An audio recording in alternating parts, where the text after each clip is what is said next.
Bismillahirrahmanirrahim. Assalamualaikum warahmatullahi wabarakatuh. Bapak Ibu Guru SDN Gademetan yang saya hormati, utamanya pada Bapak Saribudin yang saya hormati dan saya banggakan. Syukur alhamdulillah pada hari ini kita bisa berkumpul, kita bisa bertatap muka untuk menerima apa yang nantinya akan disampaikan atau oleh-oleh dari Bapak Saribudin sebagai calon guru penggerak angkatan 7 yang insya Allah 3 bulan lagi sudah selesai. Oleh karena itu saya minta kepada Bapak Ibu, utamanya yang masih muda-muda, monggo ikuti jejak Bapak Saribudin untuk segera daftarkan Bapak Ibu sebagai calon guru penggerak sesuai dengan yang telah diamanatkan oleh pemerintah kita. Karena menurut wacana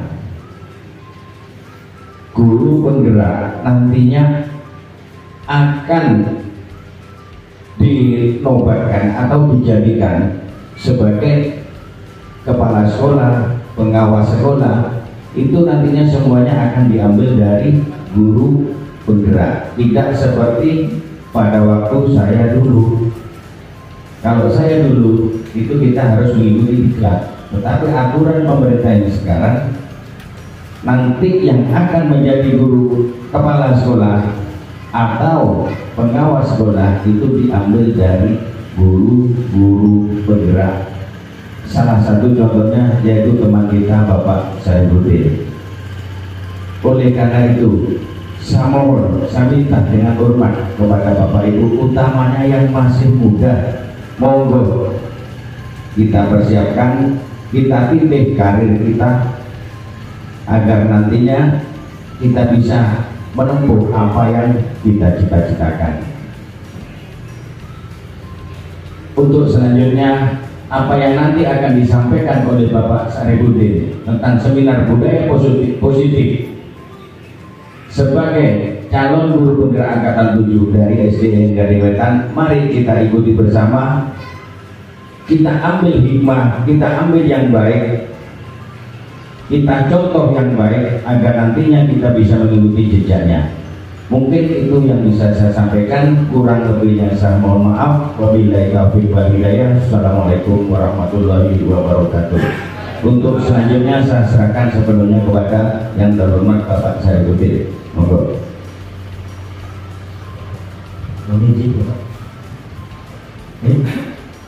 Assalamualaikum warahmatullahi wabarakatuh. Yang saya hormati Bapak Kepala SDN Gademetan beserta rekan-rekan Dewan Guru SDN Gademetan yang saya banggakan, mohon izin pada siang hari ini saya mengganggu sedikit waktunya rekan-rekan semua dalam rangka sebuah implementasi dari program pendidikan guru penggerak yang saya jalani di angkatan 7 ini, di mana salah satu kegiatan yang harus kita jalankan adalah bagaimana agar materi-materi di kegiatan guru penggerak yang kita terima itu bisa ditularkan kepada rekan-rekan guru yang lain. Dan alhamdulillah di SDN Gademetan ini bisa kita laksanakan pada siang hari ini. Mudah-mudahan apa yang nanti saya sampaikan ini sesi sharing berbagi, ya bukan saya menggurui Bapak Ibu semua, terutama rekan-rekan yang senior kayak Pak Samsudin ini, saya kira sudah lebih paham ya tentang bagaimana budaya positif dan sebagainya. Ya mari kita sama-sama belajar, sama-sama merenungi, dan seandainya nanti bisa kita terapkan di sekolah kita akan lebih baik lagi. Nah, seperti apa budaya-budaya positif itu? Nah, ini akan saya paparkan dalam materi pada siang hari ini. Mohon izin juga mungkin waktunya agak lama, jadi silakan sambil santai, boleh sambil minum, sambil makan, tapi jangan sering keluar ke kamar mandi ya Pak Sam ya. Jadi sering-sering pergi kamar mandi hilang. Ya, baiklah Bapak Ibu ya. Jadi Materi saya kali ini adalah seminar budaya positif. Budaya positif itu apa? Ada sebuah kebiasaan yang kalau secara terus-menerus dilakukan, jadi tahapannya itu pertama kita mencoba melakukan. Setelah itu menjadi kebiasaan. Contoh misalnya salat duha, anak-anak kita paksa dulu lah, kita ajak dulu untuk salat duha. Setelah itu jadi kebiasaan. Nah, kebiasaan yang terus-menerus, tidak ada lagi paksaan, tidak ada lagi ya arahan dan sebagainya, itu menjadi budaya positif namanya. Nah, untuk menuju ke budaya positif ini ada tahapan-tahapan yang harus kita pahami dan kita laksanakan. Tidak mungkin kita meminta situasi di sekolah itu ada tercipta budaya positif tanpa ada tahapan-tahapan yang kita jalankan. Nah, seperti apa tahapannya? Nah, ini yang kita akan pelajari dan kita telah bersama pada siang hari ini.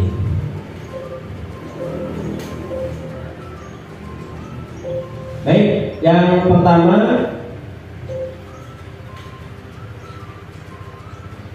ya, budaya positif pertama dari disiplin positif dan nilai-nilai kebajikan. Setelah itu dilanjutkan dengan teori motivasi, apa itu hukuman, penghargaan dan restitusi. Selanjutnya akan bergerak ke namanya keyakinan kelas. Jadi pertama dari nilai-nilai kebajikan, terus kita akan belajar tentang teori motivasi, hukuman, penghargaan dan restitusi, terus lanjutkan dengan keyakinan kelas. Selanjutnya ada 5 kebutuhan dasar yang manusia itu butuhkan, seperti apa? Nanti juga akan lanjut dengan restitusi dan 5 posisi kontrol kita sebagai seorang guru, utamanya di sini, termasuk juga nanti ada penerapan segitiga restitusi. Ini yang akan kita pelajari bersama-sama pada siang hari ini. Materi pertama adalah disiplin positif. Saya kurangkan ya.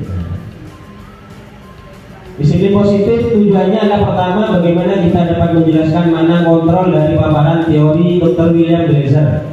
Jadi ini yang menjadi dasar pemikiran dari adanya kebijakan program-program bergerak, di mana setiap materi yang diambil di program bergerak itu berdasarkan kajian dan telah mendalam dari berbagai sumber, salah satunya dari Dr. William Glasser ini.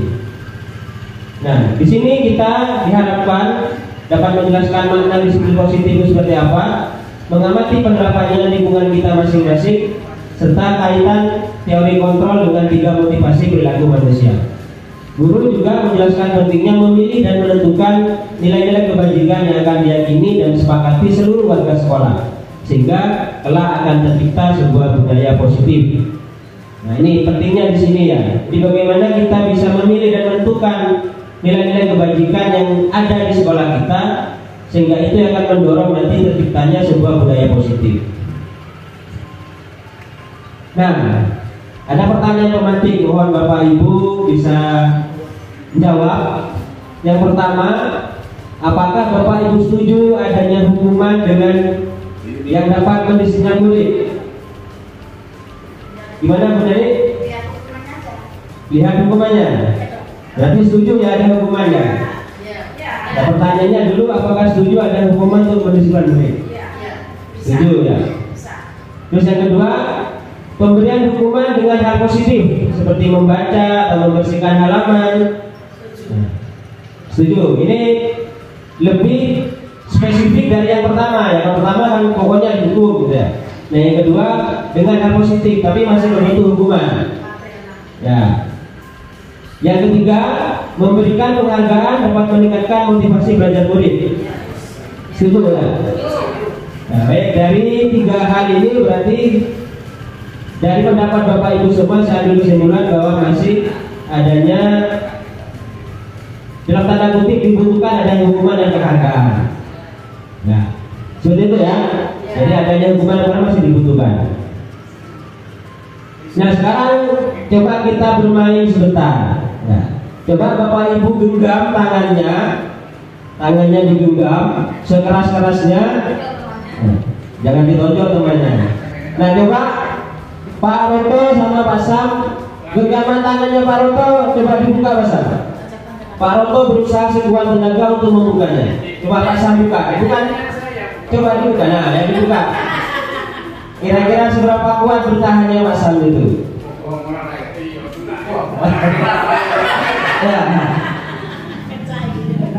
Ya.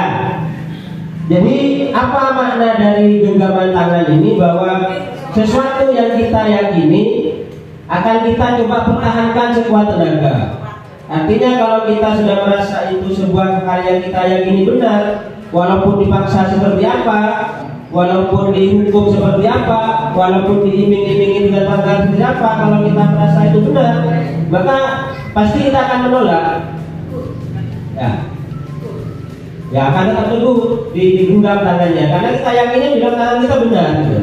Walaupun dipaksa, kayak misalnya dulu ada namanya Bilal bin Rabah, sahabat Nabi yang dipecut, dipanaskan di depan matahari, tapi karena sudah keyakinannya kuat, dia tetap berusaha mempertahankan keyakinan itu. Sama seperti ini.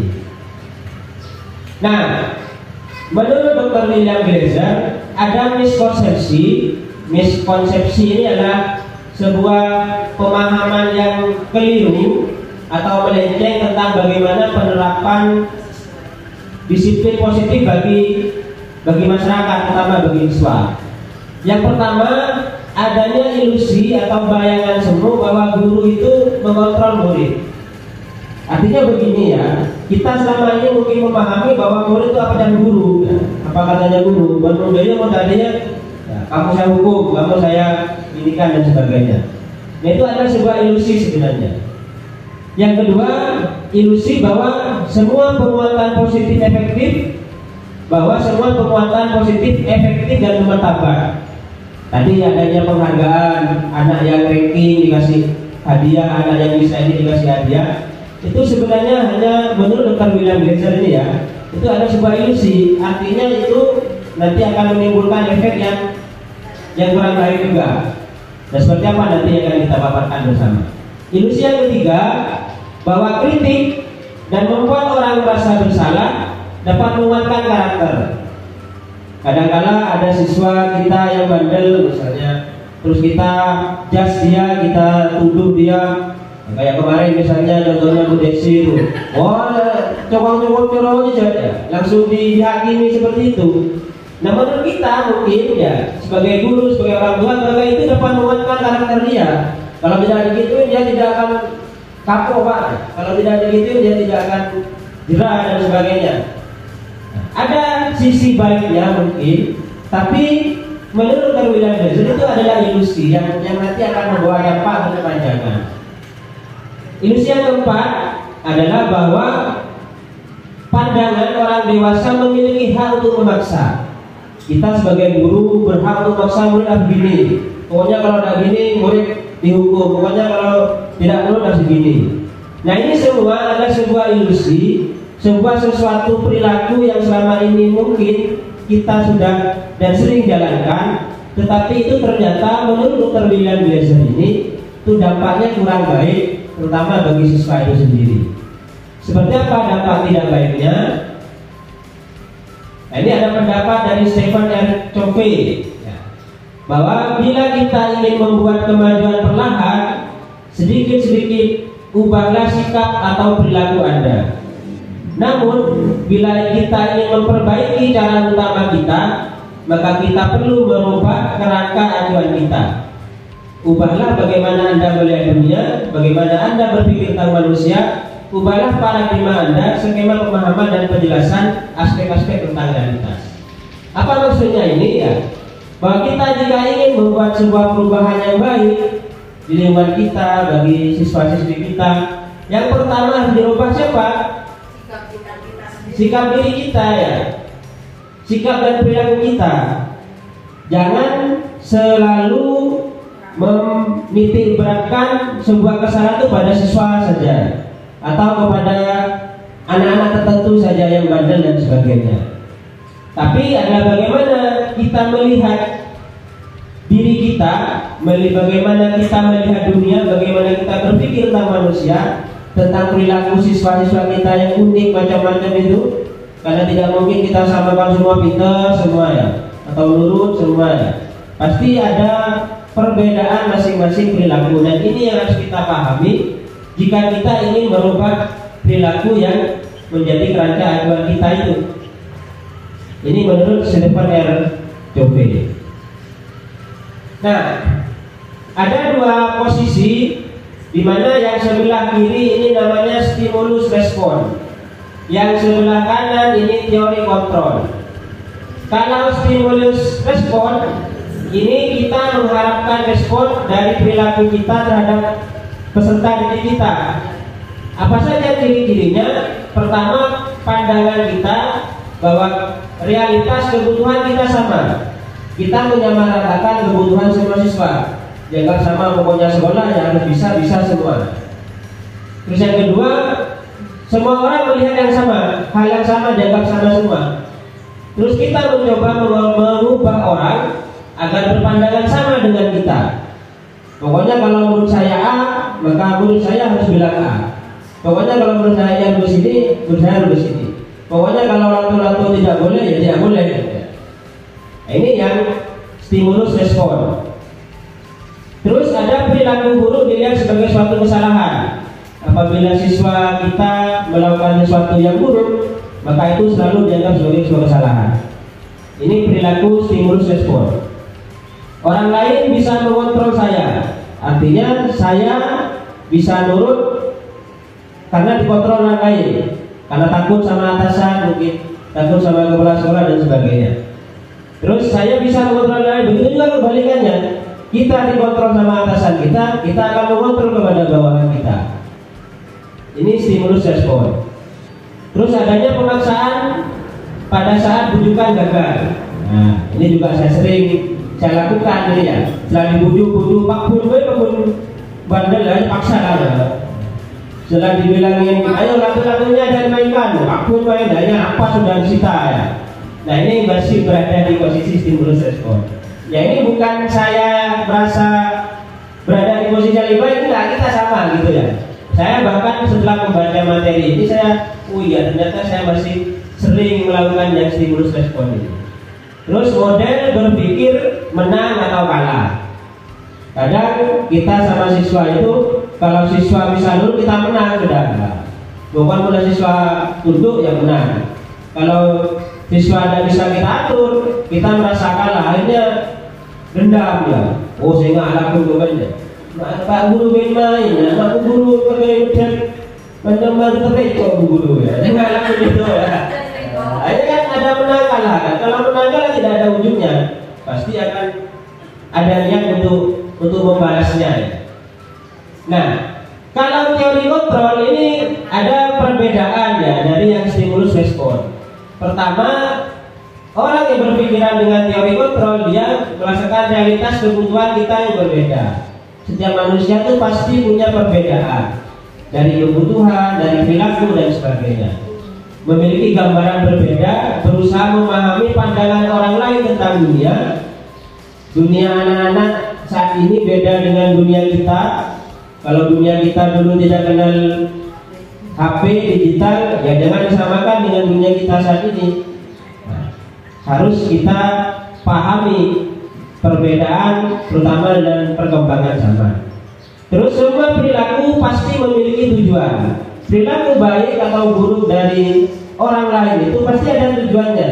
Kalau sama anak-anak pasti mereka ada maksud kenapa kok berperilaku seperti itu. Mungkin karena ingin diperhatikan, mungkin karena merasa selama ini tidak mendapatkan perhatian yang baik dan sebagainya. Terus hanya Anda yang bisa mengontrol diri sendiri. Nah, kalau orang sudah berada di posisi teori kontrol, dia akan berpikir bahwa hanya saya yang bisa mengontrol diri saya sendiri. Saya tidak akan gampang dikontrol orang lain selama itu benar, selama itu bukan sebuah kesalahan. Begitu juga kita juga tidak bisa mengontrol orang lain. Kita tidak bisa memaksakan kehendak kepada orang lain. Dan selanjutnya ada kolaborasi dan konsensus. Nah, setelah memahami kita tidak bisa hanya kita yang mengontrol diri sendiri dan kita tidak bisa mengontrol orang lain, makanya bagaimana jalan keluarnya, jalan tengahnya? Ada kolaborasi, ada pemahaman bersama untuk menciptakan pilihan-pilihan baru. Kita dengan siswa, bagaimana agar kita tidak berada di posisi selalu mengontrol siswa kita, Nah, makanya harus ada kolaborasi, ada kesepakatan bersama dengan siswa, kesepakatan kelas. Nanti bagaimana cara membuat kesepakatan kelas nanti ada di materi berikutnya.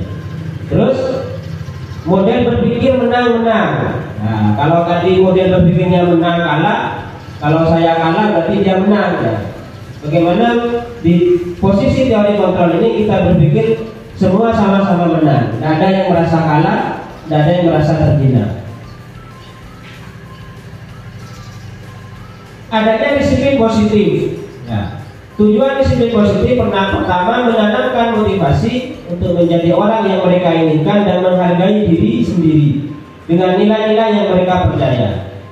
Terciptanya disiplin positif ini tercipta dengan bagaimana kita bisa memotivasi orang lain, peserta didik kita, agar mereka bisa menginginkan sendiri dan mempercayai sendiri yang mereka lakukan, bukan dengan pemaksaan.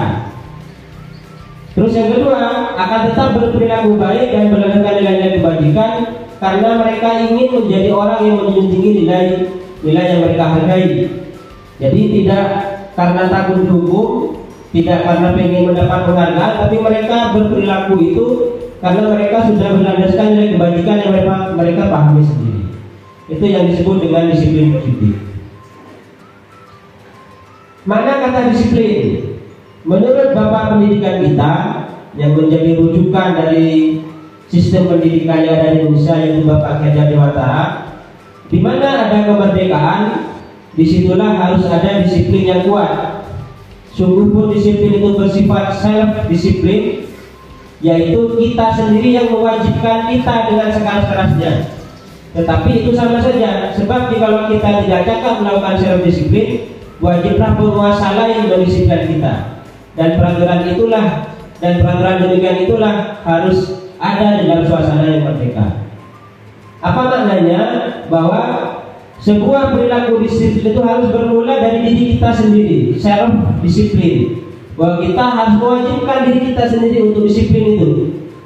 Karena kalau tidak, maka kita tidak cakap melakukan self disiplin, maka pasti ada penguasa lain yang akan mengontrol kita. Kalau kita tidak disiplin sendiri. Makanya kenapa dalam sistem pendidikan kita masih ada jenjang-jenjang, masih ada atasan jabatan, atasan dan sebagainya, bawahan dan sebagainya, karena mungkin dianggap perilaku disiplin itu masih belum tertanam dengan baik dari self disiplinnya.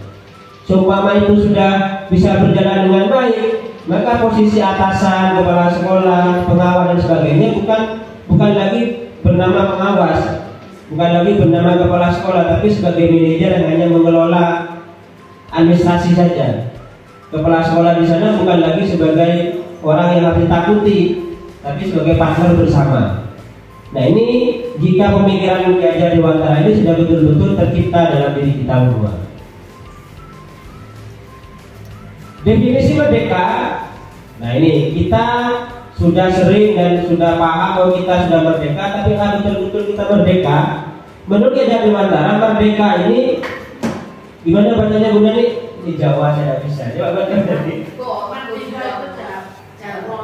Mardika iku jarwanya Noramu lepasi pangre. Coba Bunda nih. Ini yang tidak Jawa. Yang tidak Jawa. Mardika iku jarwanya. Mardika iku jarwanya. Nora mung lapasing panggere. Ning kok ning to Pak, uga kuat kuwasa amandiri. Priyangga. Merdeka itu artinya tidak hanya terlepas dari perintah, akan tetapi juga cakap buat pemerintah diri sendiri. Mardika itu jarwanya. Betul ya? Iya, jarwanya. Baik, terima kasih Bu Nani. Ya, pakarnya bahasa Jawa ini. Kalau saya tidak bisa lidahnya, oleh Pak Sam. Ya. Coba Mas Sam, coba Mas Sam.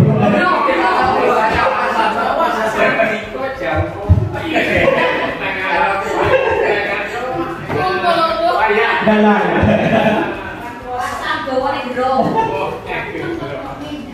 Bukan Jawa ini sing Jadi karena Kiaja Dewantara itu orang Jawa, maka filosofinya sangat Jawa sekali. Makanya ya kita bisa memaknai dengan mendalam ya apa-apa yang beliau sampaikan itu. Dari mana Madura juga? Tidak hanya terlepas, tapi locok. Dari Rosoro. Dari perintah. Dari pakon. Dari pakon. Ya. Tapi juga cakap sesuai perintah abad ini. Iya.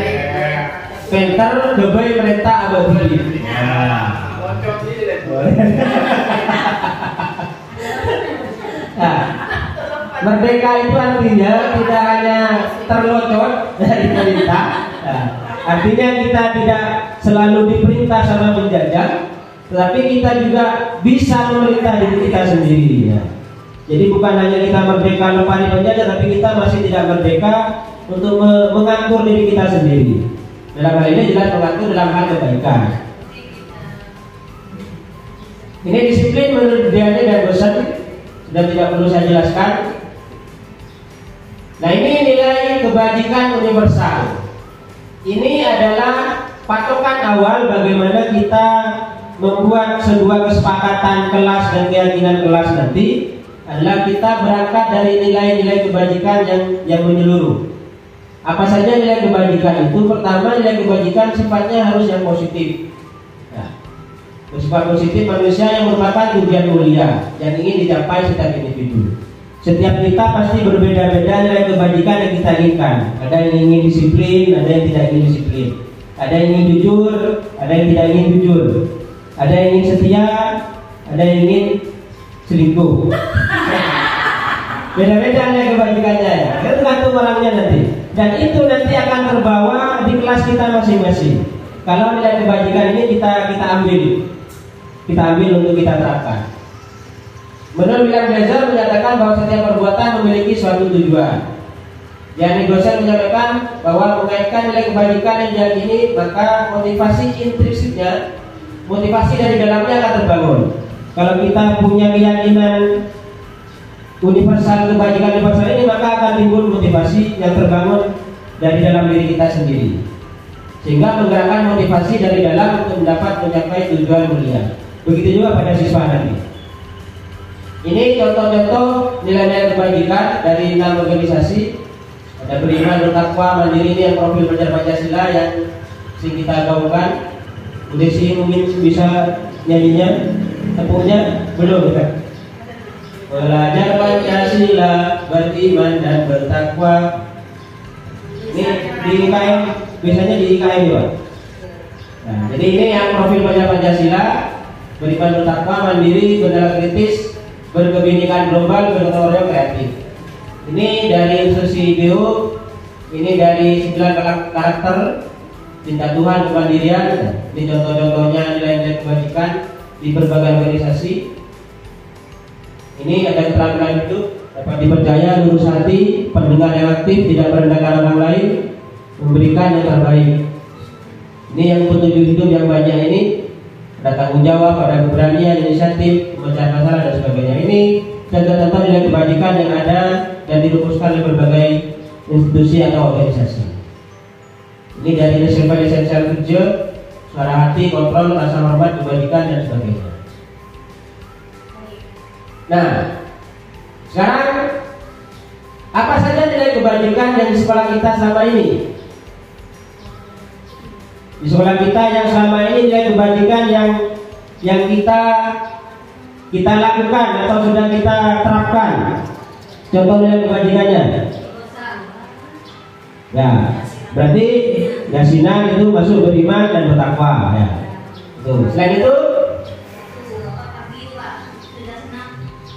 kebiasaan pagi berarti masuk disiplin ya. Jadi bukan ke contoh kegiatannya, tapi nilai-nilai apa yang tertanam di situ ya. Sopan santun, hormat pada guru, yang mungkin yang sudah mulai berkurang, budaya cium tangan, mau pulang, itu masuk di nilai kebajikan yang mungkin bisa kita gali lagi. Atau ada yang perlu dirubah atau ditambah? Apa contohnya yang bisa ditambahkan nilai-nilai kebajikan di sekolah kita? Sanaman. Beramal. Ya. Ya berarti suka beramal. Boleh nanti itu bisa menjadikan program ya. Jumat berkah. Punya makanan di rumah dibawa ke Ya, jadi setiap sekolah bahkan nanti di tiap kelas, jadi nilai kebajikan itu akan terkotak-kotak lagi di tiap kelas, beda-beda. Nilai kebajikan di kelas saya, karena mungkin beda dengan nilai kebajikan di kelas 5 kelasnya Pak Sam nanti. Dan itu menjadi otoritas masing-masing guru kelas nanti, bagaimana menerapkan nilai kebajikan. Ini ya. Berarti sudah tentang materi budaya positif tadi, kita lanjut ke teori motivasi, hukuman, penghargaan, dan restitusi.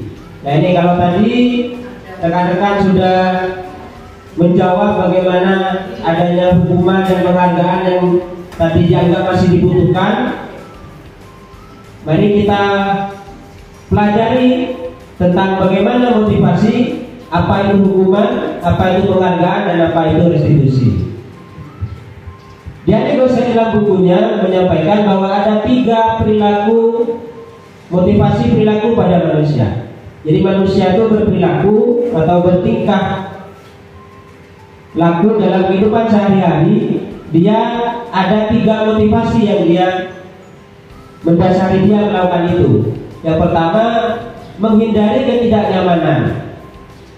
Jadi bisa jadi dia melakukan sesuatu itu bukan karena dirinya sendiri, tapi karena tidak nyaman atau takut hukuman. Anak-anak berangkat sekolah takut terlambat, karena kalau terlambat nanti dihukum sama gurunya, atau takut nanti diejek sama temannya kalau terlambat. Jadi itu karena ketidaknyamanan. Yang kedua, perilaku manusia itu adalah untuk mendapatkan imbalan atau penghargaan. Nah ini ada yang seperti itu. Oh saya semangat belajar biar nanti ranking, dapat hadiah dari bapak, mau dibelikan sepeda dan sebagainya. Karena keinginan untuk dapat penghargaan. Terus yang ketiga, motivasinya adalah menjadi orang yang mereka inginkan dan menghargai diri sendiri dengan nilai yang mereka percaya. Nah ini yang jarang kita temukan dan kita telaah lebih dalam. Padahal sebenarnya yang menjadi dasar utama motivasi perilaku manusia yang bersumber dari diri sendiri adalah yang nomor 3 ini, bahwa mereka melakukan sesuatu itu karena dari keinginan mereka sendiri, karena dari nilai-nilai yang dia percaya sendiri, bukan karena takut hukuman atau bukan karena ingin dapat penghargaan. Karena kalau sudah yang ketiga ini yang tercipta, maka ada atau tidak ada hukuman, ada atau tidak ada penghargaan, ada atau tidak ada pengawasan dan sebagainya, maka dia akan melakukan itu dengan seperti apa adanya. Tapi kalau karena motivasi takut hukuman, begitu suatu saat lupa gurunya tidak dihukum atau terlambat, akhirnya besoknya tak hukum jadi tak apa. Begitu kelewat main lato-lato dan kelah dan ketahuan sama gurunya, hanya ikuti sama yang lain. Oh tak yokom ya, itu tidak ada apa-apain dan sebagainya. Begitu juga penghargaan. Ketika orang melakukan sesuatu karena dapat penghargaan dan dia melakukan itu dengan baik, tiba-tiba tidak penghargaan, apa yang terjadi? Pengen dapat hadiah, tapi setelah dia mencapai prestasi itu ternyata tidak dikasih hadiah. Apa yang terjadi jadinya? Kecewa, putus asa, akhirnya malas melakukan itu lagi. Atau mungkin sudah mentok penghargaan atau hadiah yang dia inginkan, sudah tidak ada motivasi lagi. Oh saya sudah sepeda sudah punya, HP sudah punya, akhirnya malas-malasan belajar. Begitu di semester berikutnya turun nilainya, tidak ada motivasi lagi karena sudah tidak ada yang diinginkan. Ini kalau perilakunya berdasarkan penghargaan. Nah sekarang kita pikirkan, pernahkah Anda berada dalam sebuah situasi di mana Anda sengaja melakukan sesuatu yang menyakitkan bagi Anda, tidak enak bagi kita, bertabrakan dengan penghargaan dari orang lain, tetapi mengapa Anda tetap melakukannya?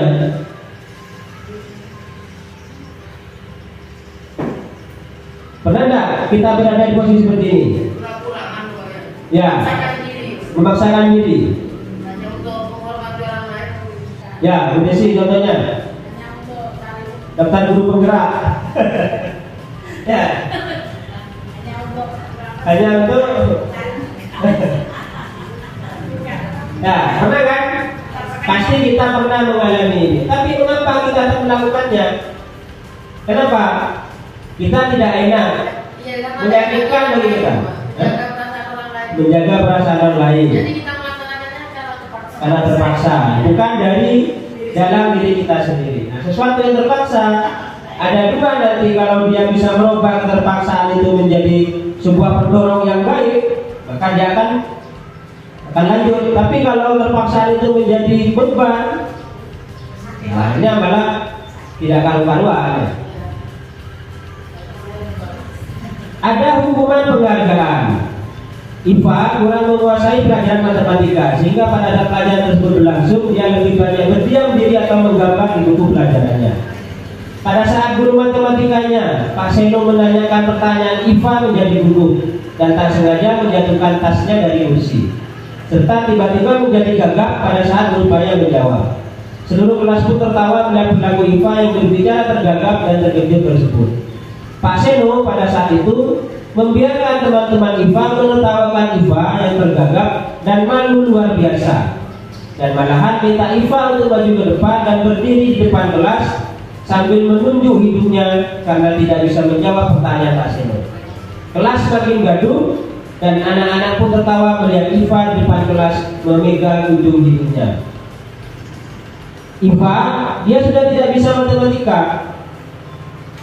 Saat pelajaran berlangsung, dia kan tidak bisa ngapa-ngapain karena memang sudah merasa tidak bisa ya.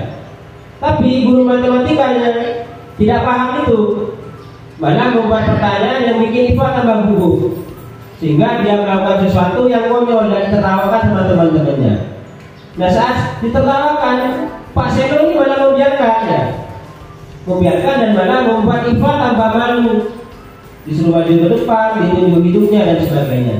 Apa yang terjadi pada IPA ini? Nah, mentalnya menjadi down. Bahkan bisa jadi dia malas sekolah, tidak suka dengan gurunya dan sebagainya. Apakah Anda setuju dengan tindakan Pak Seno terhadap IPA? Mengapa? Karena membuat mental anak jatuh. Ya, mentalnya menjadi cara dia memberi hukuman itu tidak tepat. Ya. Menurut Anda, tindakan Pak Seno itu masuk sebuah hukuman atau konsekuensi? Ada namanya hukuman, ada namanya konsekuensi. Hukuman. Kalau yang konsekuensi seperti apa? Kalau dia memang salah, nah itu dapat. Kalau dia memang salah, sesuai dengan kesalahannya, nah itu konsekuensi. Kalau Pak Seno tadi berarti dia memberi hukuman ya, tanpa melihat salahnya di mana seperti apa, nah, tidak sesuai dengan tingkat kesalahannya. Jadi sudah bisa membedakan ya antara hukuman dengan konsekuensi. Nah, ini perbedaan antara hukuman, konsekuensi dan restitusi. Ada yang ketiga nanti restitusi. Tapi kita pahami dulu apa itu hukuman, apa itu konsekuensi. Kalau hukuman sifatnya tidak terencana, tiba-tiba biar anak-anak melanggar, kalau aturan langsung sudah berbeda. Tidak terencana, sudah pokoknya dihukum. Ada anak-anak terlambat, ada anak lagi langsung jewer misalnya dan sebagainya. Terus bersifat satu arah, artinya ya hanya berdasarkan pemberi hukuman sudah disuruh gini ya gini, yang bersalah tidak bisa membela atau tidak bisa menawar sudah, pokoknya kamu push up 10 kali ya sudah push up 10 kali ya. Terus biasanya berupa fisik atau psikis. Nah, fisik misalnya suruh lari, suruh push up dan sebagainya. Kalau psikis misalnya dimarahi, diomeli, dibentak dan sebagainya. Beda dengan konsekuensi, ini sebenarnya hukuman juga, cuma hukumannya itu terencana. Artinya terencana itu ada sebuah komunikasi yang pertama dibangun dengan yang bersalah. Nah, kamu melakukan ini, menurut kamu salah enggak? Ya salah Pak, apa hukumannya? Kamu mau dihukum apa? Nah, itu konsekuensi. Jadi dia ada komunikasi dua arah dengan pihak yang bersalah dan sudah disepakati. Hukuman konsekuensi ini sudah ada kesepakatan sebelumnya. Terus diberikan berdasarkan suatu data yang umumnya dapat diukur. Jadi hukumannya dapat diukur, tidak seenaknya. Misalnya anak masih kelas 1 terus disuruh lari keliling lapangan 20 kali misalnya. Itu tidak terukur. Terus tapi konsekuensi ini murid tetap dibuat tidak nyaman untuk jangka waktu pendek. Dia tetap merasa dihukum ya, walaupun hukumannya sudah disepakati, tetap merasa itu hukuman. Terus konsekuensi ini guru itu memonitor murid. Artinya guru memperhatikan saat murid itu dihukum dengan konsekuensinya ini. Ini perbedaan antara hukuman dan konsekuensi. Sudah bisa membedakan ya Bapak Ibu ya? Nah, baik, untuk lebih memperjelas ini saya ada beberapa contoh kasus. Silakan diisi apakah itu masuk hukuman atau konsekuensi.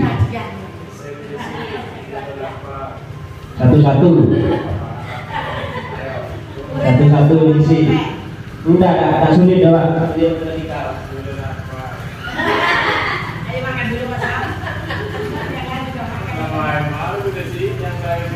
Ya, yang pokok silakan diisi terlebih dahulu. Ada beberapa contoh kasus itu.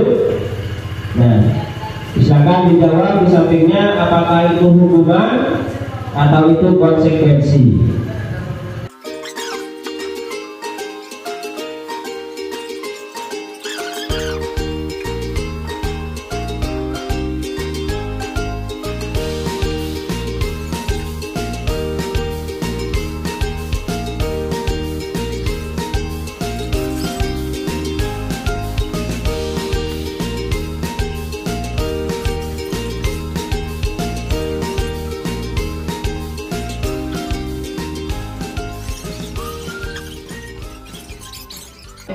Ya, Bu Yuni, silakan dibaca.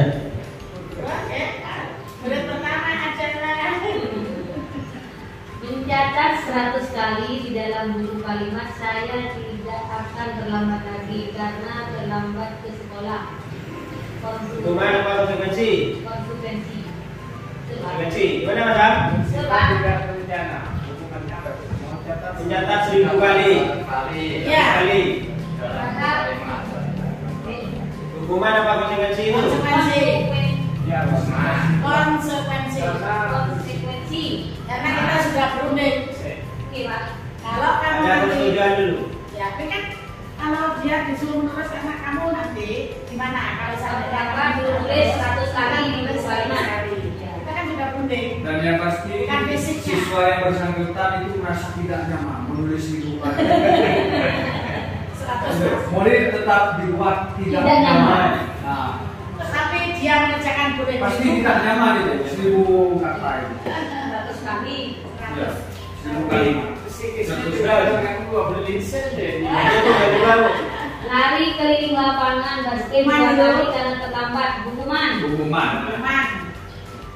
Sifat fisik. Terus Membersihkan coretan yang dibuat di meja tulis. Konsekuensi. Konsekuensi ya. Konsekuensi. Itu hukuman itu. Konsekuensi. hukumannya kan sesuai dengan perbuatannya. Dia buat coretan sendiri di meja. Nah, hukuman itu apa?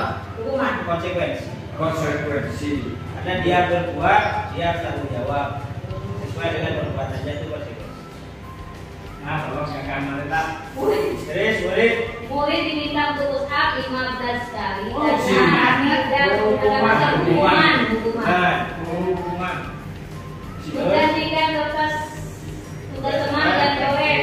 Konsekuensi. konsekuensi. Berjemur dan basket hukuman. Hukuman. Murid diminta panjang. Hukuman. Berdiri di depan kelas sambil hukuman. Membersihkan tumpahan air di meja karena tersenggol konsekuensi. Kehilangan 10 menit jam istirahat untuk mengerjakan dengan konsekuensi. Konsekuensi ya, terlambat berarti dia. Ya. Sini. Duduk di bangku di pinggir lapangan jam istirahat, hukuman. Konsekuensi. Karena mencederai temannya. Konsekuensi. Karena ini sekolah di Karena saya Pak Guru. Sudah ya Bapak. Terlambat. Terlambat hadir di pembelajaran dari 15 menit dan diminta untuk tinggal 15 menit, konsekuensi. Lari mengelilingi lapangan basket 2 kali, hukuman. Membersihkan WC sekolah karena mematahkan pensil kawan, hukuman. Konsekuensi. Apa ini? Karena semua lagi Pak mematahkan pensil lalu gitu. Konsekuensi Ya. Pak. Aku tahu ada Saya kerja WC. Ya, baik. Ada perdebatan ternyata ya. Jadi pertama yang harus dipahami Bapak Ibu bahwa harus berdebat. hukuman itu tidak harus yang bersifat fisik terus itu disebut hukuman. Tapi konsekuensi juga bisa berupa fisik. Asalkan itu sesuai dengan perbuatan yang dilakukan, yang dia lakukan. Contoh ini yang lari mengelilingi lapangan basket 2 kali karena dia terlambat. Tapi dia terlambatnya pelajaran PJOK dan memang pelajaran olahraga gitu ya. Itu konsekuensi karena dia mau olahraga terlambat dihukum sesuai dengan olahraga, push up misalnya. Karena dia memang olahraga. Tapi kalau bukan pelajaran olahraga itu dihukum olahraga, nah ini yang disebut hukuman. Karena di sini tidak disebutkan pelajaran olahraga, tapi ini PJOK. hukuman. Ada kan Pak pelajaran di olahraga? Yang paling bawah. Lari mengelilingi lapangan basket 2 kali karena terlambat sebelumnya itu pelajaran. Oh, saya kira yang nomor 2 dari atas itu. Kalau nomor 2 enggak ya, karena itu tidak, karena terlambat hadir sekolah itu. Ya, Nah saya ini kira itu. ya itu hukuman itu. Terus yang terakhir membersihkan WC sekolah karena mematahkan pensil kawannya, itu hukuman apa konsekuensi? Langsung ya, Pak. Langsung dihukum. Konsekuensi. Hukuman itu, Pak. Sesuai dengan perbuatannya. Ya. Ya. Kalau Mematahkan pensil tapi hukumannya bukan WC. Semestinya kalau konsekuensi apa hukumannya? dirundek apa ganti? Itu lebih tepatnya seperti itu. Artinya apa ya Bapak Ibu? Konsekuensi itu adalah sebuah pemberian hukuman juga, tapi berdasarkan kadar perbuatannya dan ya sesuai dengan perbuatan yang dia lakukan, relate ya, atau sesuai, tidak melenceng jauh dari perbuatannya.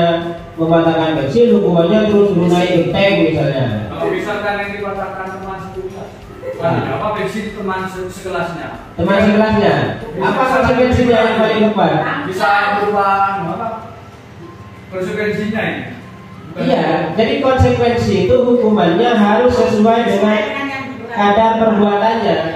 Ada hubungannya dengan perbuatannya. Kalau mengatakan pensil, nah dia mengganti pensilnya. Kalau hukuman itu kelas semua. Jangan dihukum dengan hal di luar itu. Ya. Itu masuk hukuman, bukan konsekuensi. Ini perbedaan antara hukuman. Sebenarnya konsekuensi sekali lagi itu adalah hukuman, tapi lebih terencana dan lebih manusiawi lah, kasarnya seperti itu. Nah, tapi karena konsekuensi ini juga berupa hukuman, ini juga berdampak kurang baik juga. Di sini murid tetap dibuat tidak nyaman untuk jangka waktu pendek. Makanya ada jenis hukuman yang ketiga yang disebut dengan restitusi. Apa itu restitusi? Restitusi adalah proses menciptakan kondisi bagi murid untuk memperbaiki kesalahan mereka sehingga mereka bisa kembali pada kelompok mereka dengan karakter yang lebih kuat. Artinya ada sebuah proses bagaimana murid itu dia bersalah, dia merasa bersalah, dan dia memperbaiki sendiri kesalahannya itu. Bisa dengan dia menentukan sendiri apa hukuman yang akan diambil, atau dia tanpa dihukum tapi dia akan kaku untuk melakukan itu lagi. Tapi ini ada sebuah proses, dan memang prosesnya agak panjang ketimbang kita langsung beri hukuman. Karena seringkali karena kita sebagai guru sudah terlalu banyak yang dihadapi berbagai macam masalah sehingga lebih cepat langsung dihukum. Ada Ada ketiga ini yang disebut dengan restitusi.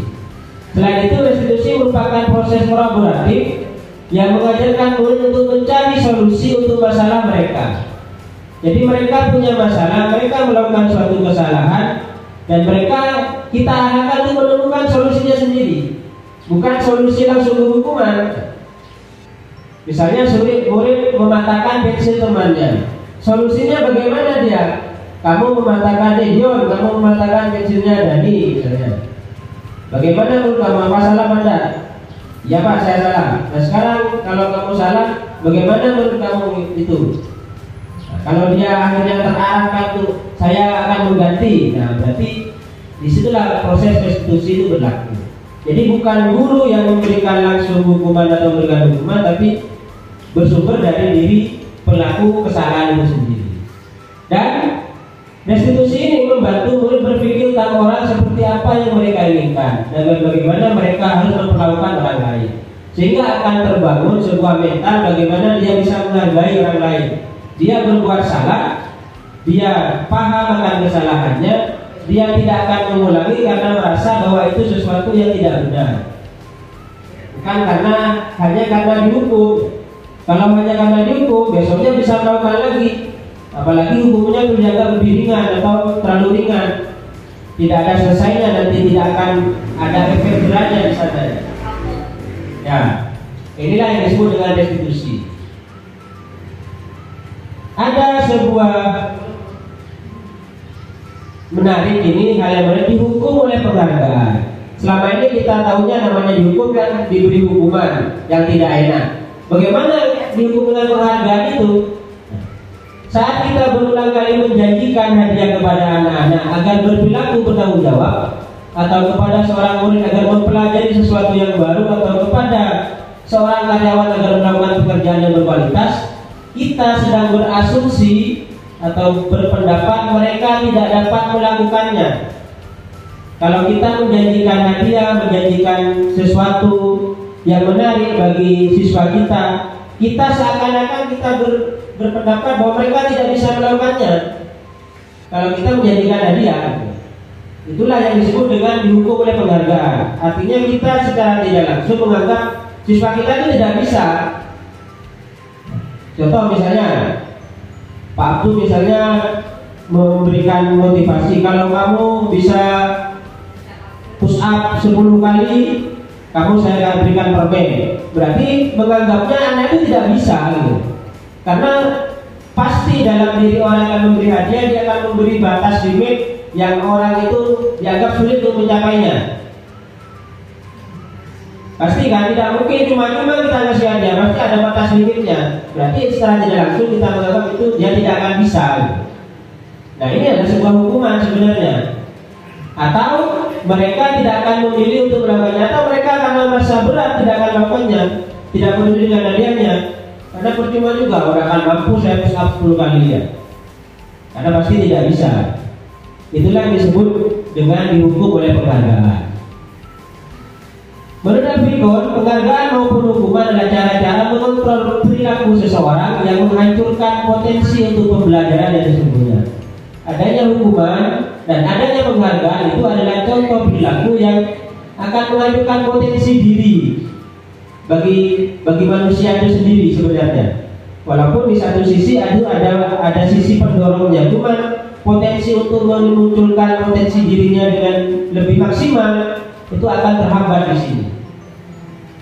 Nah, tindakan belajar itu sendiri adalah penghargaan sesungguhnya. Apabila seorang siswa itu mau belajar, mau melakukan sesuatu itu dengan sungguh-sungguh, nah itu adalah sebuah penghargaan yang sesungguhnya. Makanya kenapa kok di mulai kurikulum kemarin K13 itu tidak ada ranking dan sebagainya, ini salah satu sumbernya dari ini. Sehingga tidak ada murid yang merasa lebih unggul atau murid yang merasa lebih pintar, dan tidak ada murid yang merasa selama ini rankingnya di bawah. Karena pasti akan merasa minder bagi yang nilainya jelek atau rankingnya di bawah, apalagi itu sudah dibacakan. Yang merasa ranking merasa di bawah, merasa bahwa saya atau dia jadi malas sudah, karena sudah paling tinggi ya. Tidak ada motivasi lagi untuk lebih baik. Tindakan memberi penghargaan nilainya sama dengan menghukum seseorang. Kita memberi penghargaan itu sama dengan kita menghukum dia sebenarnya dengan cara tidak langsung. Ini penghargaan, kekurangan dari penghargaan itu. Pengaruh jangka pendek dan jangka panjangnya, penghargaan akan menurunkan kualitas. Dalam jangka pendek atau jangka panjang, bagi orang yang mendapat penghargaan, dia akan berhenti dengan sudah capaian penghargaan itu, atau dia mencari motivasi penghargaan yang lain untuk bisa meningkatkan kualitasnya. Tapi kalau sudah merasa mentok, ya sudah, kualitasnya akan menurun karena yang dikejar adalah penghargaan. Penghargaan tidak efektif karena mematikan kreativitas. Artinya dia hanya terpacu pada satu target agar bisa meraih penghargaan itu, sehingga tidak muncul kreativitas yang lain. Contohnya penilaian lomba hanya itu saja yang dilombakan. Sedangkan kreativitas yang lain bisa jadi tidak terakomodir. Ini kelemahan penghargaan. Penghargaan juga merusak hubungan.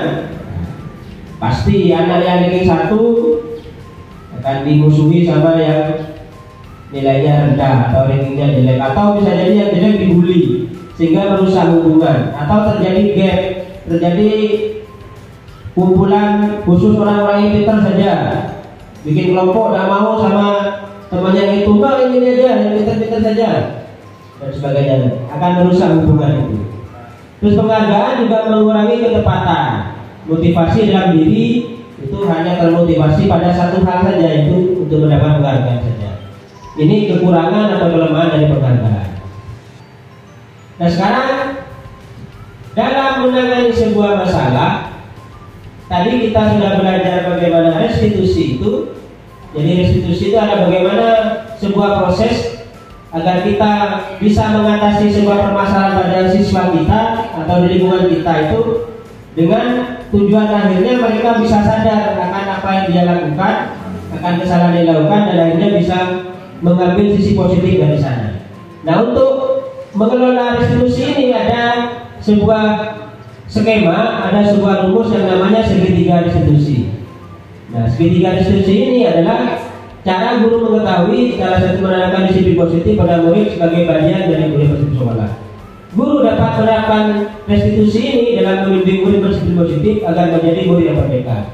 Guru dapat menganalisis dengan sisa reflektif dan kritis penerapan disiplin positif di lingkungannya. Ini perbedaan restitusi dengan penghargaan tadi. Restitusi bukan untuk menebus kesalahan, tapi mencari kebutuhan dasar yang mendasari tindakan. Restitusi memperbaiki hubungan. Ada cara yang paling baik dengan restitusi. Jadi tidak ada yang merasa disalahkan, tidak ada yang merasa dibenarkan. Ada tawaran, bukan paksaan. Dalam restitusi itu tidak dipaksa Anda untuk melaksanakan hukumannya, tapi dia ada tawaran, ada penawaran yang sesuai dengan apa yang dia yakini. Fokus pada karakter bukan tindakan. Restitusi itu menguatkan, menuntun untuk melihat ke dalam diri sendiri, memaknai atau mengakui kesalahan diri sendiri. Fokus pada solusi, bukan pada hukuman. Kamu melakukan itu, solusinya apa? Kamu mematahkan passion temannya, solusinya bagaimana? Bukan hukumannya ya. Solusinya bagaimana? Bagaimana jalan keluarnya? Sehingga dia akan sadar untuk tidak mengulangi lagi. Terus mengembalikan murid yang berbuat salah pada kelompoknya. Nah, anak yang mengalami fase restitusi ini, dia bisa balik ke temannya tanpa ada perasaan bersalah, tanpa ada perasaan merasa dikucilkan. Karena tadi itu sama-sama menang, tidak ada kalah, tidak ada yang menang, sama-sama menang. Ini segitiga restitusi prosesnya. Nanti ada video yang bisa kita saksikan bersama tentang proses segitiga restitusi dari sisi 1 menstabilkan identitas, sisi 2 validasi tindakan yang salah, dan sisi 3 menandakan keyakinan. Seperti apa contoh prosesnya? Mari kita simak video berikut.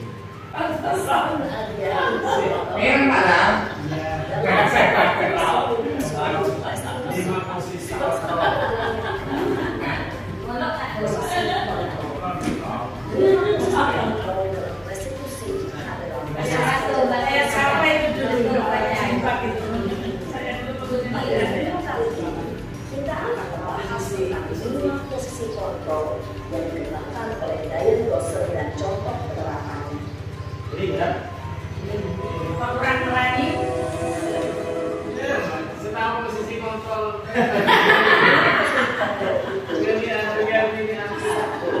Posisi pemukul. 2. Posisi pembuat pasar bersalah. 3. Posisi teman.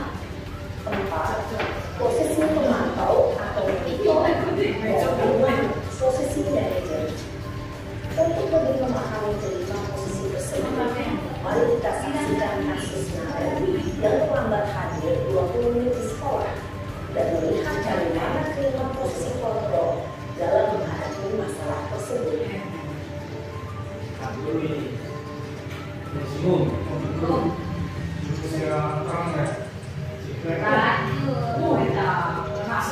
Anak semua ini.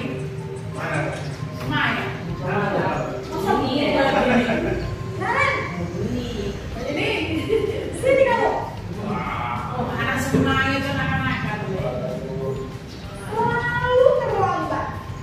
Wah, pasti terlambat. Cerita dulu. Apa? Apa coba? Alasan kamu apa lagi? Siapa sih kamu tidak terlambat? Malas sekali ya kamu jadi anak. Dasar pemalas. Yang kapok sih kamu. Sudah berapa kali terlambat? Sana, kamu keliling lapangan basket 2 kali. Kenapa saya harus beli lapangan basket, Bu? Kenapa? Kamu melawan ibu. Berani-beraninya jawab. Sudah terlambat, masih berani jawab pula. Sekarang, keliling lapangan basket 5 kali sekalian. Biar kapok. Cepat. Pergi sana ke Orangnya lapangan apa gitu? Posisi pemukul biasanya berbicara dengan nada tinggi, menghakimi, menunjuk-nunjuk, menyakiti, dan mencari. Hukuman bisa berupa fisik maupun psikis. Ibu dan bapak guru hebat. Dampak yang terjadi pada murid ketika guru berada pada posisi pemukul adalah murid cenderung akan memberontak, bahkan menyimpan dendam.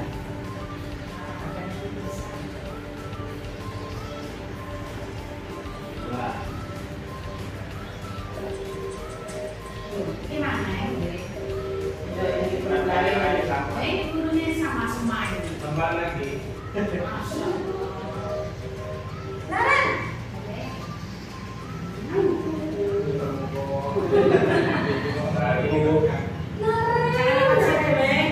Kamu kenapa terlambat lagi, nak? Ya Tuhan, Naren. Sekarang dia bikin ibu susah ya. Kalau kamu terlambat lagi, nanti ibu yang terlambat sekolah, nak. Bisa nggak tidak bisa membina kamu? Aduh, gimana ini? Ini karena lakunya. Gusti Naren. Gusti Naren. Sampai senyum dia. Terus, sekarang ibu harus tulis apa ini di absen? Ini kamu sudah sering terlambat kok. Ibu harus apa coba? Ini sudah banyak kali jangan begitu sudah ya. Ibu tidak akan begini terus. Bisa jadi Bisa ada kuat lagi. Terus kamu lecur lagi. Nanti ibu dimarahin sama bapak. Posisi pembuat rasa bersalah berbicara dengan nada tenang, cenderung lembut, namun kata-kata yang memandang buruk dengan sendiri, merasa tidak berharga dan tidak sanggup membahagiakan orang lain. Ketika guru mengambil posisi pembuat rasa bersalah, murid akan menganggap dirinya Jadi Pak bersalah Bor. dan dia akan sehingga hal tersebut tidak gurunya itu Semani kok. Ada siapa ini?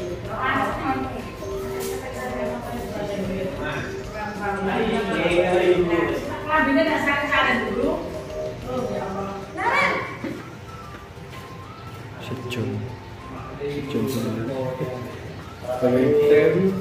Wah, sudah jam berapa ini nak?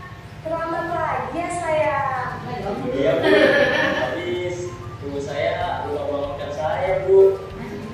Kamu malah menyalahkan ibu kamu. Kamu bukannya anak yang larinya paling kencang. Kok terlambat sih? Iya Bu, saya memang terlambat bangun tadi. Jadi biarpun saya lari kencang, tetap nggak kekejar Bu. Ya sudah sana. Nanti lain kali larinya lebih kencang lagi ya. Biar gak terlambat lagi. Bikin senang ibu. Demi ibu. Bisa kan? Bisa lah Bu. Ya sudah sana masuk kelas. Ibu beresin urusan absen kamu. Kamu ini ada-ada saja. Sini itu. Berbicara dengan ada suara mama akrab, cenderung bersendal gurau dengan menjaga suasana tetap santai. Murid akan merasa senang, aman, dan akan dengan guru. Identitas yang tercipta adalah identitas sukses atau hasil. Namun, perlu diingat, karena ini masih dorongan eksternal, maka ada faktor ketergantungan dari murid kepada orang tertentu. Di sini, guru absennya, sehingga nilai waktu untuk bisa berperilaku baik, namun hanya kepada orang tertentu saja.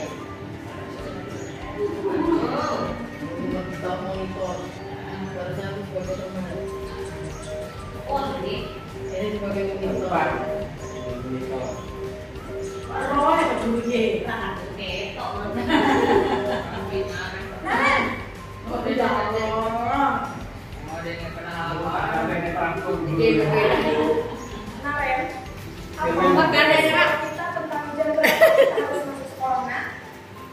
Kita harus di sekolah jam 7 Bu. Iya betul, sekarang sudah jam 7.20. Naren sudah tahu konsekuensinya jika terlambat hadir. Kamu, saya harus tinggal kelas pas jam istirahat. Ya benar, konsekuensinya demikian. Jadi nanti jam 9.30 pas istirahat, kamu harus tinggal di kelas, kerjakan tugas tambahan untuk ketinggalan kamu, ya? Baik Bu. Posisi pemantau mengandalkan penghitungan atau data untuk mengontrol murid. Guru mengarahkan murid berdasarkan peraturan dan konsekuensi. Seorang pemantau menunjukkan bahasa tubuh dan ekspresi wajah yang datar dan cenderung formal.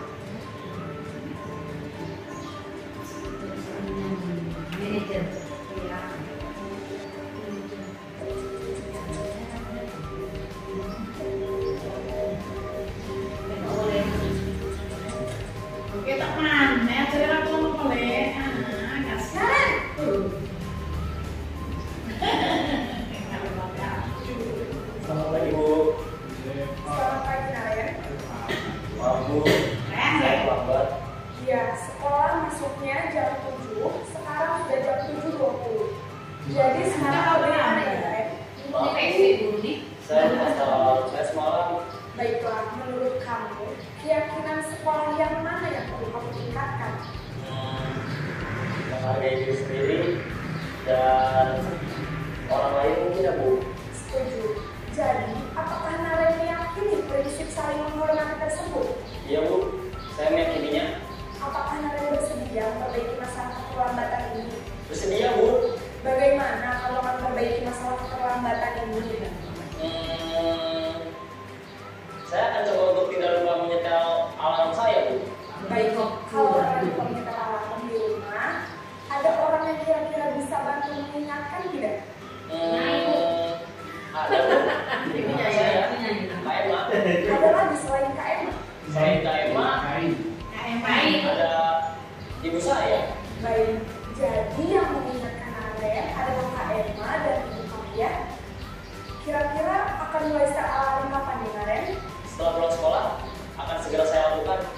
Baik, jadi Naren akan setel alarm untuk bangun besok pagi dan akan diingatkan oleh kakak dan ibunda Naren ya. Ada lagi yang mungkin perlu dilakukan Naren agar tidak terlambat bangun lagi. Tidak ada Bu. Baik Naren, terima kasih untuk Baik Bu, terima kasih. Posisi manajer adalah posisi kontrol yang disarankan untuk membimbing murid memiliki sikap disiplin yang positif, yaitu murid yang mandiri, bertanggung jawab, dan dapat memecahkan masalah. Tujuan dari posisi ini adalah agar murid dapat berefleksi atas tindakannya, memberikan pertanyaan sehingga murid dapat belajar dari kesalahannya dan mencari sebuah solusi untuk menyelesaikannya. Ibu dan Bapak Guru hebat, setelah mengamati adegan kelima posisi kontrol tadi, kira-kira posisi mana yang paling benar? 5 posisi kontrol. Terpilih yang laki, nah ini. Ya, jadi ada 5 tadi. Sebagai apa saja tadi? Pertama, kita sebagai penghukum. Begitu ada anak salah langsung dihukum, dihardik, dibentak ya, di adegan pertama tadi. Dan ini saya juga sering melakukan ini ya. Terus yang kedua sebagai pembuat rasa bersalah. Ya, kita tidak pakai nada yang tinggi tapi memelas, melemes, kani seren gona, kani seren gonyok. Mereka saya mulai pendik guru lah. Ya, memberi rasa bersalah ya. Dan saya yakin ada Ini seksi konsumsi.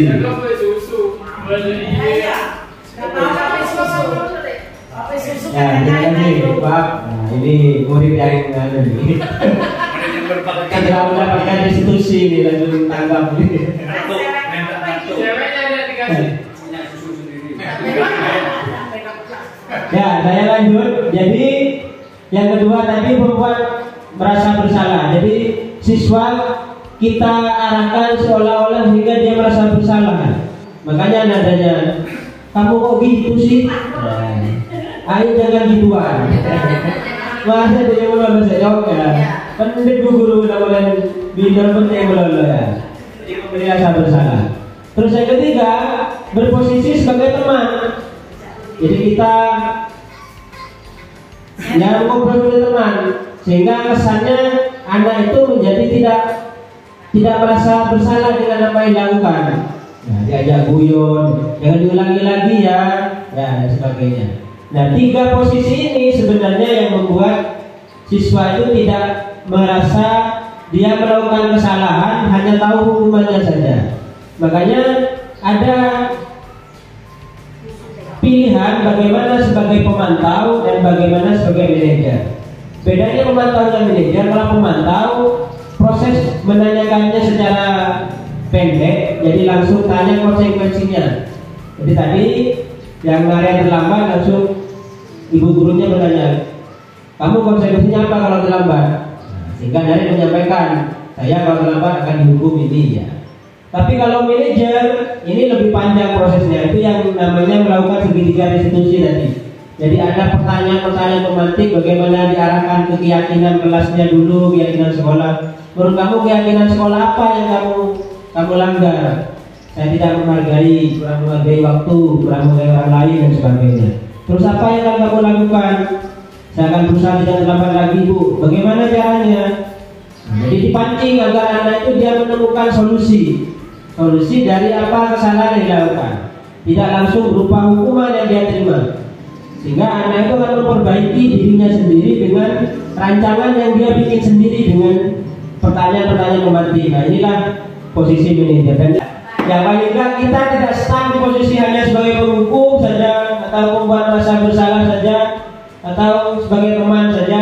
Ya paling enggak suatu waktu kita coba sebagai pemantau atau sebagai manajer.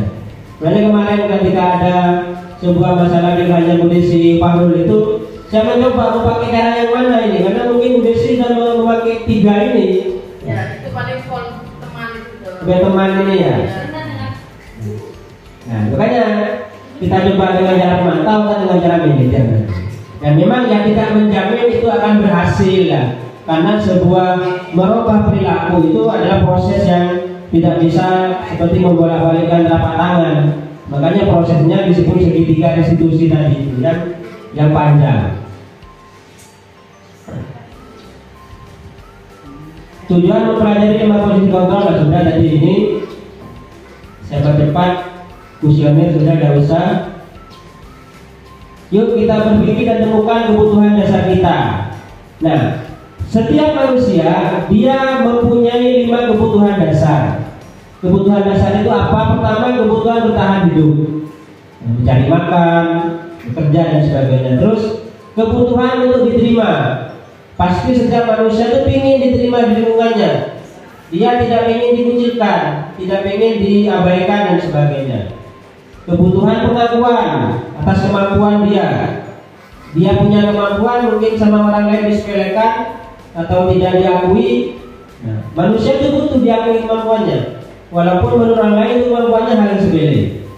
Terus kebutuhan akan pilihan. Setiap manusia punya pilihan masing-masing, dan itu tidak bisa dipaksakan sama dengan orang lain.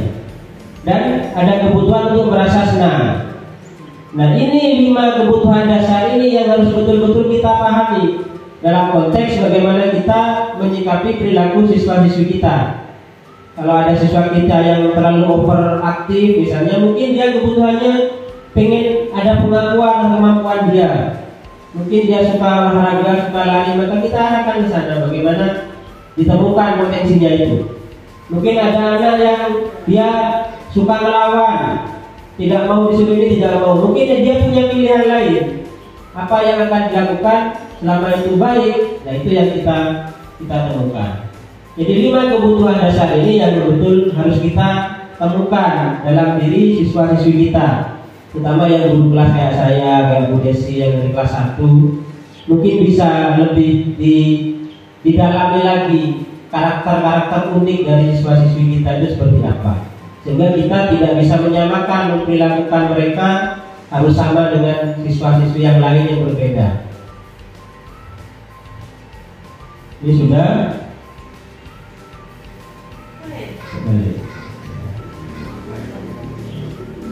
diskusi sudah ya. Baik, sekarang nah ini yang terakhir ya. Bagaimana menciptakan kelas agar tercipta suasana yang tadi itu, sehingga begitu ada masalah kita tidak langsung berhubung, tapi kita mengarahkan ke keyakinan kelasnya. Nah, ada namanya proses kita membuat sebuah keyakinan kelas. Kalau selama ini kita mungkin tahunya hanya kesepakatan kelas. Mungkin Bu Desi sudah pernah bikin tata tertib bersama ya. Jadi kalau sekolah yang konvensional atau yang dulu mungkin tata tertib sudah langsung ada kan, suara orang ini, suara ini. Nah sekarang kita diajarkan bikin kesepakatan kelas, peraturan yang disepakati bersama dalam kelas. Nah di atas kesepakatan kelas ini ada namanya keyakinan kelas. Apa keyakinan kelas itu? Jadi keyakinan kelas adalah, ini sudah saya, mengapa kita harus bikin peraturan? Mengapa tidak peraturan saja? Mengapa keyakinan kelas? Karena kita sudah punya peraturan harus menggunakan helm, tapi masih dilanggar. Kita sudah punya peraturan mematuhi 3M, pakai masker, mencuci, menjaga jarak, tapi masih banyak melanggar. Kita sudah punya peraturan datang tepat waktu, masih banyak melanggar. Nah itulah makanya kenapa tidak hanya peraturan saja yang kita bikin, kita harus berangkat dari namanya keyakinan kelas. Nah ini circle bagaimana budaya positif itu akan tercipta. Pertama ada namanya peraturan kelas yang akan menjadi sebuah keyakinan yang dipercaya oleh semua warga kelas, sehingga peraturan itu akan dilakukan dengan kesadaran diri oleh warga kelas, sehingga menciptakan lingkungan yang positif, dan nanti dampaknya akan tercipta budaya positif.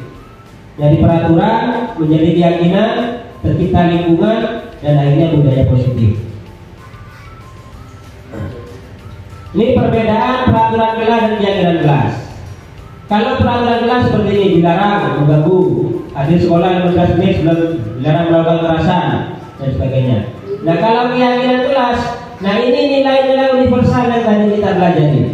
Pertama, menghormati orang lain, keselamatan, bersabar, menghormati orang lain. Nah ini nilai-nilai keyakinan yang nanti kalau siswa ada melanggar dari peraturan kelas ini, kita arahkan keyakinan kelasnya. Misalnya dia mengganggu temannya atau bertengkar dengan temannya, keyakinan kelas yang kita sepakati menurut kamu apakah itu baik apa tidak? Apa keyakinan kelasnya? Oh, harus menghormati orang lain, Bu. Nah, berarti kamu melanggar keyakinan kelas. Nah, kita arahkan ke sana. Ini juga contoh peraturan kelas dan keyakinan kelas. Ini kesepakatan kelas, membuang sampah pada tempatnya, ini mencintai lingkungan, menghormati semua orang dan barang miliknya, menghormati orang lain, melaksanakan segala pekerjaan yang dibebaskan, disiplin, sopan santun. Nah, nilai-nilai kebajikan inilah yang disebut dengan keyakinan kelas, dan ini nanti akan menjadi ruh untuk bikin kesepakatan kelas. Jadi keyakinan kelasnya dulu dibikin, baru bikin kesepakatan kelas. Selama ini yang kita pahami kan langsung bikin kesepakatan.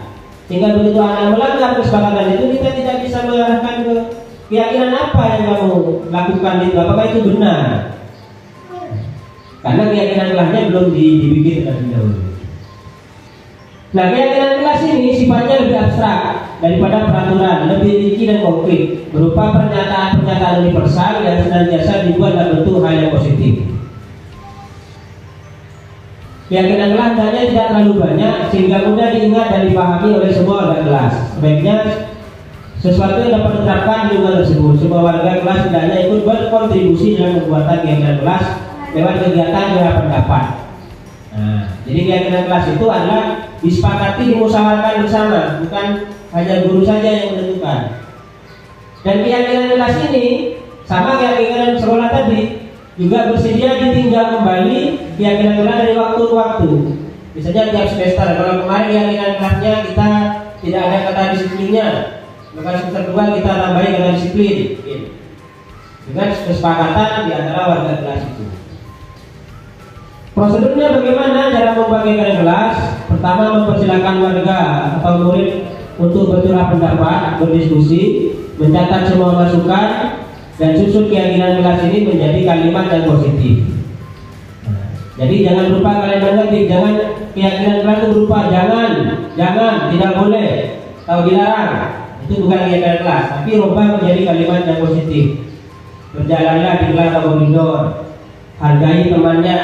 Hargai itu kan negatifnya tidak boleh bertengkar dengan temannya. Jadi menggunakan kalimat-kalimat yang positif. Tinjau kembali yang sudah dicatat, tinjau ulang keyakinan secara bersama-sama. Setelah itu, maka semua warga dipersilakan tinjau ulang menyetujuinya dengan menandatangani keyakinan kelas. Hanya bisa dilekatkan di kelas di tempat yang mudah dilihat semua warga kelas. Nah, contoh keyakinan kelas, hormat. Kami meyakini bahwa sangat penting untuk menghormati semua orang. Bekerja, kami meyakini bahwa penting untuk mengerjakan, diterima dan memiliki dan sebagainya. Contoh-contohnya. Kegiatannya, datang tepat waktu, mengembalikan barang yang telah dipinjam, mengucapkan terima kasih, sering hadir di dalam, yang tidak tampak seperti ini. Nah, ini proses pembuatan keyakinan kelas di kelas 6 yang saya praktekkan kemarin. Jadi anak-anak saya kasih kertas satu persatu, mereka menuliskan keyakinan apa yang mereka pahami, sehingga sejumlah siswa ada 17 itu, dan ada yang sama, ada yang tidak sama. Ada yang nulis jujur, ada yang nulis menghargai, ada yang menulis disiplin dan sebagainya. Dan setelah itu kita minta untuk mengumpulkan, ditata ke depan seperti ini. Nah, setelah kita tata, kalimat atau kata-kata yang sama atau mirip kita satukan, sehingga terciptalah keyakinan kelas 6 seperti ini. Kita singkat dengan namanya Raja Sagalo. Ini bukan saya yang bikin, tapi anak-anak sendiri kemarin. Jadi apa raja? Ra itu rukun. Nah, rukun artinya anak-anak kelas 6 sepakat untuk tidak bertengkar satu dengan yang lain. Nah, ini keyakinan sudah. Jadi begitu kita ada yang bertengkar, saya tinggal bilang apa keyakinan kelas yang kita sepakati bersama? Rukun, Pak. Nah, kalau rukun kamu kok bertengkar? Oh iya Pak, maaf saya salah. Tinggal diarahkan gitu saja. Adil, jujur. Jadi setiap kesalahan apapun yang dilakukan sama anak-anak, maka dia harus jujur mengakui. Tidak boleh dia menutup-nutupi, apalagi menyalahkan orang lain. Suka bermusyawarah, saling menghargai, dan tolong menolong. Ini contoh keyakinan kelas yang saya bikin di kelas 6 kemarin. Dan ini bisa nanti dicontoh sama kelas-kelas yang lain, paling enggak ada yang lebih sederhana sesuai dengan tingkatan siswanya. Agar apa? Agar proses menciptakan budaya positif itu terbangun dari sini, dari kelas dulu. Kalau kelasnya sudah punya keyakinan, bikin kesepakatan, paling enggak ada panduan, ada arahan anak-anak untuk tidak melakukan ini baik, ini tidak baik. Itu terakhir mungkin materi dari saya. Dan terakhir ada refleksi. Saya minta salah satu mungkin Pak Roto untuk menyampaikan pengalamannya setelah kita belajar dari ini, apa yang didapatkan, apa kekurangannya, mohon kritiknya.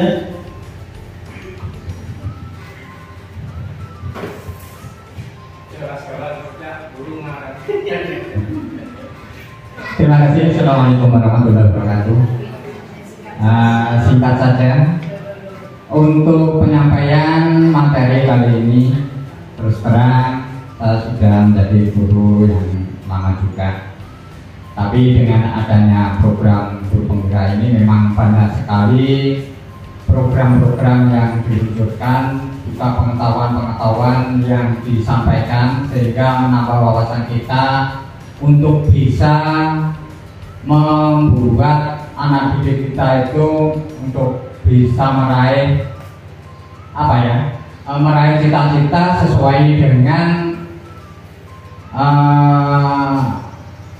hak-hak yang dimiliki oleh siswa. Jadi di sana kita sudah dituntun bagaimana untuk menciptakan kondisi suasana belajar di dalam kelas, bagaimana mengarahkan anak-anak itu supaya bisa mencapai cita-citanya tanpa harus menyakiti satu dengan yang lainnya. Saya kira hanya itu. Mudah-mudahan apa yang telah disampaikan oleh Pak Sarif tadi bisa menjadi motivasi kita semua untuk memajukan SD Negeri Gading Wetan tercinta ini. Terima kasih. Wassalamualaikum warahmatullahi wabarakatuh.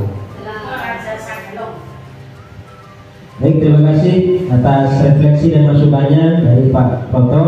Mungkin mewakili yang lain juga. Jadi sekali lagi perlu saya garis bawahi bahwa apa yang saya sampaikan ini adalah apa yang saya dapatkan di pendidikan program guru penggerak. Bukan artian saya sudah menjalani ini semua ya.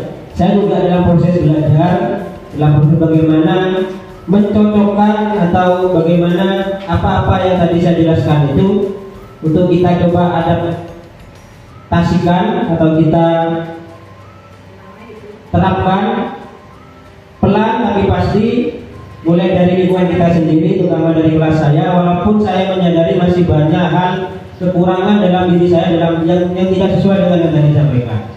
5 posisi kontrol itu saya masih dominan mungkin di posisi penghukum. Saya akui itu. Terus bagaimana dalam menerapkan restitusi, segitiga restitusi belum sepenuhnya bisa saya coba terapkan. Saya coba hanya saat praktek kemarin, dan itu pun saya rasa tidak maksimal. Dan ini yang menjadi pelajaran bagi saya untuk bisa lebih baik. Artinya apa? Bahwa pembelajaran di sekolah itu bukan hanya sekedar bagaimana menciptakan siswa itu biar bisa berprestasi dan mendapatkan nilai yang tinggi, tapi terciptanya karakter budaya-budaya positif itu yang sebenarnya yang harus kita kedepankan. Karena setiap siswa saat mereka terjun ke masyarakat, apa nilai-nilai yang didapat di sekolah yang berupa nilai di rapor dan di ijazah itu tidak menjadi jaminan mereka menjadi orang sukses. Tapi bagaimana karakter dia, bagaimana perilaku dia, bagaimana cara dia bekerja sama, itu yang sebenarnya jadi modal utama.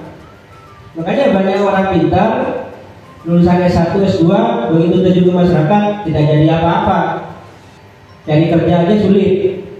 Ada yang hanya lulus SMP, SMA tapi dia dipercaya sama masyarakat, bisa jadi macam-macam. Itu karena mungkin karakternya yang terbangun itu lebih bagus yang tidak sampai S1, S2 ini. Nah ini yang harus kita coba perkuat dalam sistem pendidikan kita ke depan ini.